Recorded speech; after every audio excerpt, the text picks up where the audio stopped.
Hello दोस्तों, हमारे YouTube channel success life में आप सबका स्वागत है। दोस्तों, आज के इस वीडियो में हम आपको बताएंगे कि बुद्धि और भाग्य में कौन बड़ा है। और ये ज्ञानवर्धक कहानी बहुत ही ज्ञानपूर्ण है और आपको पता चल जाएगा कि बुद्धि और भाग्य में कौन बड़ा है। ये कहानी सुनकर आपको बहुत ही अच्छा लगेगा और आपको पता चलेगा कि बुद्धि और भाग्य में कौन बड़ा है। तो आप ये कहानी ज़रूर सुने क्योंकि ये बहुत ही ज्ञानवर्धक कहानी है। और कहानी सुनने के बाद आपको अगर अच्छा लगे तो वीडियो को लाइक शेयर ज़रूर करें और हमें कमेंट करके बताएं कि आपको ये कहानी कैसी लगी। बुद्धि और भाग्य में कैसा ये कौन सा बड़ा है, ये आपको कैसा लगा। तो दोस्तों, एक समय की बात है, ब्रह्मा जी के दरबार में भाग्य और बुद्धि में ये प्रश्न उठ गया कि कौन बड़ा है। एक दिन की बात है, ब्रह्मा जी का दरबार लगा हुआ था। उस समय भाग्य व बुद्धि में तीखी नोक झोंक होने लगी और भाग्य ने कहा, मैं बड़ा हूँ, मैं जो करता हूँ वो काम तुम नहीं कर सकती। और बुद्धि ने कहा, मैं जो कर सकती हूँ वो कोई नहीं कर सकता। बुद्धि ने कहा, भाग्य आप मूर्ख मत बनो, मैं जब किसी का साथ छोड़ देती हूँ तो वह मनुष्य कुछ नहीं कर सकता और मनुष्य पागल हो जाता है। उसी समय भाग्य बोला, अगर मैं मनुष्य का साथ छोड़ दूं तो आप कुछ नहीं कर सकती। अब दोनों में कौन बड़ा है यह सुझाव चल रहा था। उसी समय ब्रह्मा जी ने सोचा, यह फैसला मुझे करना होगा। तो ब्रह्मा जी ने कहा, क्या बात है। भाग्य ने कहा, भगवान, बुद्धि यह कहती है कि मैं बड़ी हूँ और अगर मैं मनुष्य का साथ छोड़ दूं तो वह मृतक के समान हो जाता है। इस प्रकार दोनों का तर्क सुनने के बाद ब्रह्मा जी के मन में यह विचार आया कि यह तो फैसला बड़ा ही कठिन है। अब ब्रह्मा जी ने कहा, आप दोनों अपनी अपनी क्षमता का परीक्षण करके मुझे बताओ, तब कौन बड़ा है इसका पता चल जाएगा। भाग्य ने कहा, प्रभु जैसी आपकी इच्छा, लेकिन बुद्धि मुझसे बड़ी नहीं हो सकती। दोस्तों, ब्रह्मा जी ने कहा, यह एक चरवाहा है, इसका भाग्य बदल कर देखो। बुद्धि भाग्य से कहने लगी, अब इसको सम्राट बनाओ। बुद्धि ने कहा, मैं इसका साथ छोड़ रही हूँ। अब भाग्य उस चरवाहे को सम्राट बनाने की सोचने लगा और वह उस चरवाहे के पास गया और उस चरवाहे के पास भाग्य ने देखा केवल 3 बकरियां ही हैं और एक टूटी सी झोपड़ी है। वो पूरा दिन उन बकरियों को चराने में लगा रहता है और भाग्य ने सोचा, इसके पैरों में चप्पल जूते भी नहीं हैं। अब भाग्य ने पास पलटा और सोने के जूते लेकर उनके जिस स्थान से होकर चरवाहा निकलता था उस स्थान पर रख दिए। जब उस लड़के ने देखा कि सोने के जूते मार्ग में पड़े हैं, वह जान नहीं सका कि ये जूते सोने के हैं। उस चरवाहे ने वे जूते अपने पैरों में पहन लिए और सोचा, चलो अब ये जूते पहनने के काम आएंगे। वह चरवाहा रोजाना उन जूतों को पहनकर जंगल में जाता और लकड़ियां काट कर लाता। उसके जीवन में कोई बदलाव नहीं हुआ। उसकी माता की बुद्धि भी छोड़कर चली गई थी। भाग्य ने उस चरवाहे को खूब साथ दिया, लेकिन उसके जीवन में कोई बदलाव नहीं हुआ था। भाग्य सोचने लगा, मैंने इसे सम्राट बनाने का वादा किया था, लेकिन इसमें कोई बदलाव ही नहीं आया। ये तो पागलों की तरह रहता है। बुद्धि ने कहा, ये देखो, जब मैं उसका साथ नहीं दे रही हूँ तो ये कुछ भी नहीं कर सकता है। एक देश का राजा, जिसका नाम था तेज प्रताप था, राजा तेज प्रताप का एक सौदागर जो रोजाना अपने ऊँटों पर पीतल लादकर उसे बेचने के लिए जाता था। उस सौदागर ने देखा कि इस चरवाहे के पैर में सोने के जूते हैं, लेकिन उनकी कदर नहीं करता है। सौदागर ने सोचा, यह चरवाहा इन जूतों के बारे में शायद कुछ नहीं जानता है। उस सौदागर ने पूछा, भाई, ये जूते तुम्हें कहाँ से मिले हैं? उसने कहा, ये जूते मुझे जंगल के रास्ते पड़े मिले हैं। तो उस सौदागर ने कहा, ये जूते आप मुझे बेच दो। चरवाहे ने कहा, बेच दूंगा, क्योंकि इनको मैं बहुत दिनों से पहनता हूँ, लेकिन ये फटते भी नहीं हैं। सौदागर ने कहा, तो बताओ, इसके बदले तुम क्या लोगे? चरवाहे ने कहा, इनके बदले तुम मुझे 1 मन आटा दे देना, जिससे मेरा व मेरी माता की रोटी का काम चलेगा। सौदागर ने कहा, मंजूर है। और 1 मन आटे में सौदागर ने जूते खरीद लिए। तो भाग्य, ये क्या हो रहा है? आप कहाँ सो गए जिसे आप एक सम्राट बनाना चाहते हैं? उसने तो सोने के जूते एक मन आटे में बेच दिए। तो भाग्य ने कहा, बुद्धि आप चुपचाप रहो और देखते रहो मैं क्या करता हूँ। इसे सम्राट बनाकर ही रहूँगा। बुद्धि ने कहा, भाई ये सम्राट के चक्कर में इसको आप मार मत देना, क्योंकि ये चरवाहा बुद्धि के बिना कुछ नहीं कर सकता है। फिर भाग्य ने पासा पलटा और हीरे जवाहरात सोने के जूते फिर दोबारा लेकर जहाँ से वो चरवाहा जाता था उस स्थान पर रख दिए।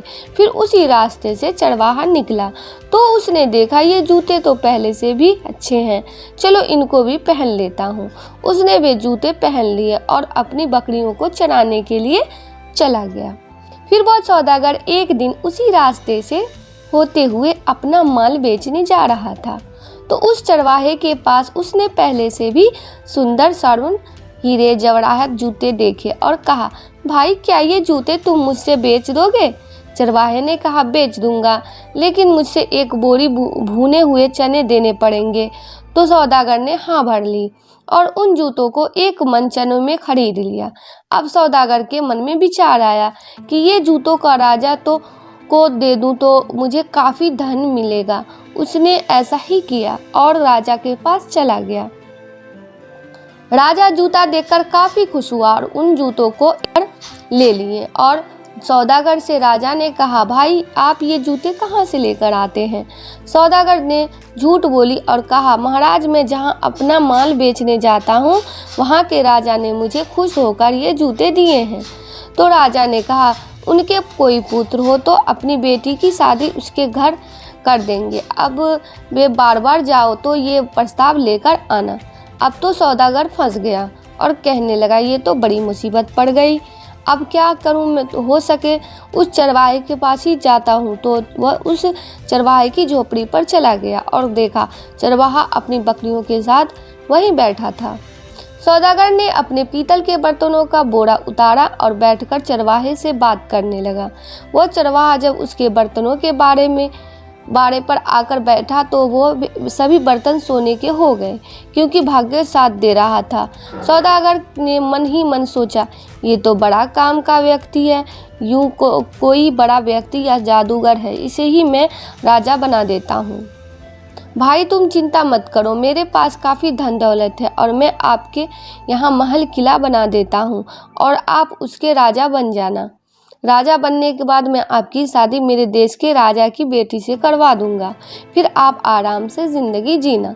चरवाहे ने कहा, भाई तुम जो भी करो, लेकिन मेरी बकरियों का ध्यान जरूर रखना। सौदागर ने सोचा, ये व्यक्ति तो निरा मूर्ख है, इसकी बुद्धि नष्ट हो गई है, तो इसको राजा बना रहा हूँ और ये अपनी बकरियों का राग अलाप कर रहा है।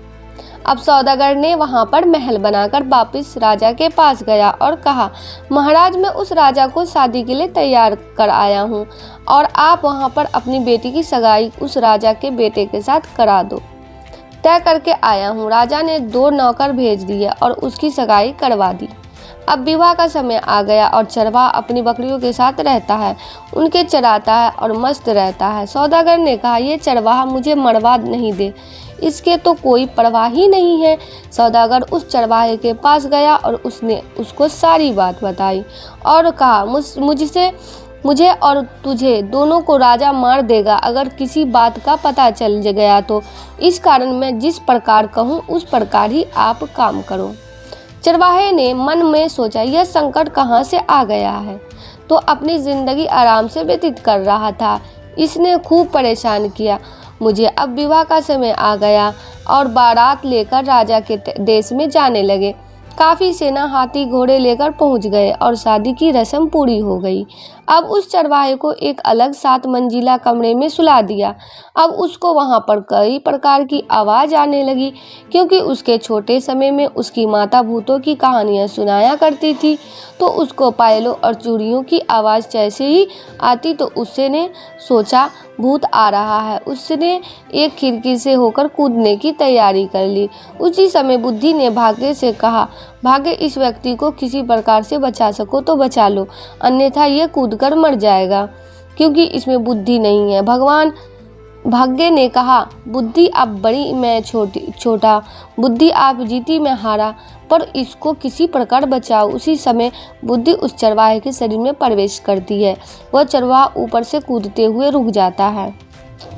दोस्तों, ब्रह्मा जी ने कहा, भाग्य आप परीक्षण में ही सही सफल नहीं हो सके। इस कारण सुनो, भाग्य से बड़ी बुद्धि है। बुद्धि के बिना व्यक्ति कुछ नहीं कर सकता है, चाहे वो कितना ही धन दौलत वाला हो। इस कारण बुद्धि ही बड़ी है। दोस्तों, हमें आशा है कि आप लोगों को हमारे वीडियो की जानकारी बहुत पसंद आई होगी। वीडियो में जो आपको ज्ञानवर्धक कहानी सुनाई हूँ, ये बहुत पसंद आई होगी और आपको ज्ञात हो गया होगा कि बुद्धि बड़ी है या भाग्य बड़ी है। तो आप लोगों को क्या लगता है, बुद्धि बड़ी है या भाग्य? अगर आप लोगों को इनमें से जो बड़ा लग रहा है वो हमें कमेंट करके ज़रूर बताएं। आपके कमेंट का हमें इंतज़ार रहेगा। धन्यवाद। आज के लिए बस इतना ही। दोस्तों, आपको ये वीडियो पसंद आया है तो लाइक करिएगा, दोस्तों को शेयर ज़रूर करिएगा, चैनल को सब्सक्राइब करके बेल आइकन को ज़रूर दबाइएगा ताकि आने वाला वीडियो आपको सबसे पहले मिले। दोस्तों, मिलते हैं अगले वीडियो में। तब तक के लिए goodbye and thanks for watching my video.